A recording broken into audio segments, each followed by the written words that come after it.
สบายดีเพื่อนๆบรรทุนนี่ว่าเข้ามาชมคลิปนี้เนาะในคลิปนี้ก็อยู่กับเว็บอ่า skydenmedia.com เนาะทุกคนเนาะซึ่งในคลิปที่แล้วหรือว่า EP ที่1ค่อยก็เฮ็ดเกี่ยวกับวิธีการสมัครแล้วก็อธิบายเบื้องต้นไปแล้วเนาะว่ามันเป็นเว็บไซต์เนาะมันได้เปอร์เซ็นต์แบบไหนแล้วในคลิปนี้ค่อยก็จะมาแนะนำในส่วนของวิธีการเติมเงินซึ่งหลายคนก็ถามค่อยเข้ามาว่าในการเติมเงินนี่มันยากบ่เพราะว่ามันบ่ได้เติมเป็นเงินกีบเนาะมันเติมเป็น USDT เนาะซึ่งหลายคนก็ยากแหละครับ สำหรับใครที่ว่าเป็นสายคริปโตอยู่แล้วก็น่าจะเข้าใจดีเนาะว่า USDT มันก็ไม่ได้แตกต่างเนี่ยเพียงแต่ว่าเป็นเงินสกุลตัวนึงที่ว่าในคนลาวก็สามารถนำใช้หลายแล้วเนาะบางคนก็มีจนแอปสามารถแลกเปลี่ยนเองได้ซึ่งข้อก็จะอธิบายเนาะ USDT ก็เป็นเพียงเงินคริปโตเหรียญหนึ่งเนาะที่ว่าสามารถใช้แลกเปลี่ยนกีบได้สะดวกสบายหลายในที่นี้เนาะสำหรับใครที่ว่าเป็นสายคริปโตก็น่าจะมีปัญหาเนาะสำหรับใครที่ว่าโบมีเนาะโบเคยศึกษาเกี่ยวกับUSDT มาก่อนกับปรึกษาทำผู้แนะนำว่าเป็นเหรียญแบบไรเป็นเงินแบบไรแล้วการไปแลกเปลี่ยนใส่เนาะสำหรับใครที่ว่ามีที่ปรึกษากระทักมาข้อชนตรงเนาะว่าจะเติมยังไงจะถอนยังไงแล้วก่อนอื่นที่ว่าเขาจะเติมเขาก็ต้องไปบึง VIP ก่อนว่าเขาจะเติม VIP ไหนVIP นึงก็คือเริ่มต้นอยู่ที่330,000กีบเนาะหรือว่าประมาณ15 USDT อันนี้กับ VIP 2ก็อยู่ที่เริ่มต้นอยู่ที่1,485,000กีบกับประมาณ60ปลายเนาะ60ปลาย USDT อันนี้กับ4ล้านปลายก็ประมาณVIP 3 4,455,000กีบกับประมาณ200ปลาย USDT เนาะหรือว่า200ปลายดอลลาร์แหละสำหรับ VIP อื่นก็VIP C ก็สูงเนี่ยเนาะ11ล้านปลายนะ11ล้านปลายก็ผมถืออยู่ประมาณ500เหรียญเนาะ500เหรียญหรือว่า500 USDT เนาะหลังจากเขาเลือกแล้วเขาก็เบิ่งเลยว่าเขาจะเลือกตัวไหนเนี่ยสำหรับข้อยจะเฮ็ดจะเติมอยู่ที่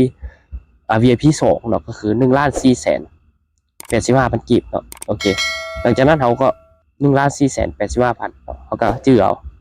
จื้อแล้วก็ไปกดบนหน้าของข้อยหลังจากนั้นเขาเข้าไปหน้าของข้อยแล้วกดกระเป๋าเงินของข้อยแล้วกดเติมเงินแล้วกดเข้าไป USDT แล้วเขาใส่จำนวนเงินเนาะนั้นเขาก็พิมพ์ใส่เนาะว่าเขาจะเติม VIP ใดก็คือ VIP 2เนาะ1,485,000ก็ถือประมาณ$67เนาะ$67.9ใส่ธุรกรรมบนนี้เนาะเป็นVIP 2เนาะ VIP 2หลังจากนั้นเราเลื่อนขึ้นมาแล้วเห็นจะเลขกระเป๋าอยู่นี่เนาะเห็นเลขกระเป๋าของเว็บไซต์นี้นะให้กดคัดลอกไปเนาะกดคัดลอกไปโอนเงินมาถ้าว่าไผ่บ่มี USDT ก็ต้องส่งเลขกระเป๋าตัวนี้ไปให้ผู้แนะนำหรือผู้ที่ว่ารับเติมให้เนาะโอเคเดี๋ยวค่อยจะไปโอนเหรียญมาเลยโอเคหลังจากที่ว่าค่อยปล่อยเหรียญออกไปเนาะอยู่ที่ 68.96 เนาะซึ่งในระบบมันจะระบุอยู่ที่ 67.96 เนาะแต่ว่าเหรียญที่ว่าเขาโอนมานี่นะเป็นเครือข่ายของ TRC Sound เนาะมันจะเสียค่าธรรมเนียมที่1เหรียญฉะนั้นเราต้องโอนมาเพื่ออยู่ที่68.96เนาะมันจะเหลืออยู่ที่ 67.96สำหรับใครที่ว่าให้พื้นเติมให้ก็ต้องคิดไล่ค่าที่ว่าเขาโอนเข้าหรือว่าค่าธรรมเนียมเวลาเติมอีกเนาะหลังจากนั้นเราไปบึงประวัติกันเลยให้ทุกคนเนาะหรือว่าแคปเอาใบบินตัวนี้เนาะเอาบินตัวนี้เด้อเนาะถ้าว่าไผที่ว่าเติมผ่านผู้ที่ว่ารับแลกเปลี่ยนก็ให้เขาจะแคปเอาบินตัวนี้ให้เนาะมันจะเห็นเลขรหัสกระเป๋าเลขอีกอย่างต่างๆเลขแท็กอย่างต่างๆนะแล้วก็เข้าไปในระบบเนาะรูปบนนี้ก็ให้ทุกคนเอารูปใบบินเนาะที่ว่าเขาเจ้าทรงให้เมื่อกี้นะเนาะหรือว่าที่ว่าทุกคนแคปไปเมื่อกี้นะมาใส่หลังจากนั้นก็กดเช็คคืนเนาะ VIP 2นี่นะเติมเงินเลยกดนี่เนาะหลังจากนั้นมันจะขึ้นหน้านี้ให้ทุกคนรอท่าเนาะว่าเงินจะโดนบอสจึงเข้าเนาะเดี๋ยวค่อยจะรอท่าเลยโอเคเนาะหลังจากที่ว่าค่อยกดเติมเข้ามาเนาะเงินก็ได้เข้ามาในระบบเป็นที่เรียบร้อยเนาะรอท่าประมาณ2นาทีเนาะเงินก็ได้เข้ามาระบบเป็นที่เรียบร้อยอยู่ที่1,496,000เนาะแต่ว่ามันมีเงินเก่าเมื่อกี้ที่11,000เนาะหลังจากนั้นเราก็กดเข้ามาบน VIP เนาะฉะนั้นต้องมาซื้อ VIP ก่อนหลังจากนั้นเรากดไปที่ VIP 2เนาะเพราะว่าเราเติมเงินมา VIP 2กด VIP 2ยืนยัน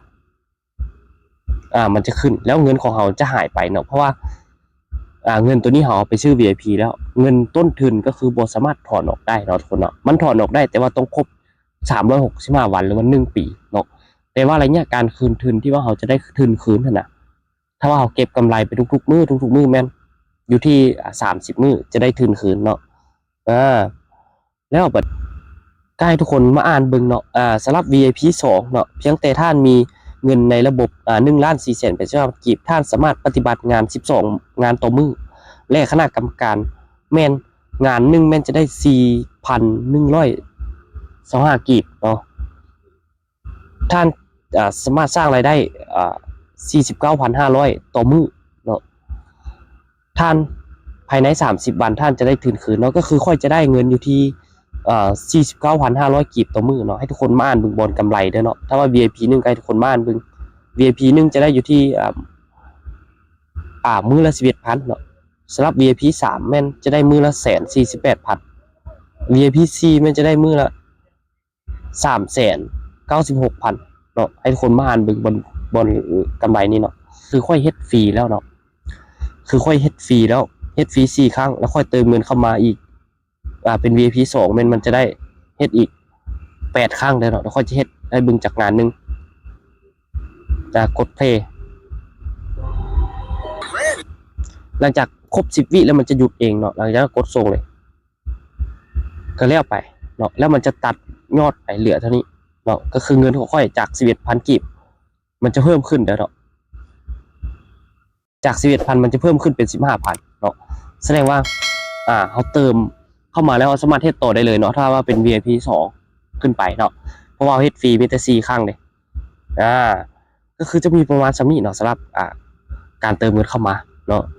โอเคเนาะสำหรับคลิปนี้เขาขอจบเพียงเท่านี้เนาะสำหรับใครที่ว่าสนใจเนาะก็ลองเข้ามาศึกษากันเบิ่งเนาะก็มีประมาณนี้แหละเดี๋ยวคลิปต่อไปค่อยจะเฮ็ดเกี่ยวกับวิธีการถอนและการอธิบายเบื้องต้นเนาะเกี่ยวกับแอปตัวนี้โอเคขอบใจ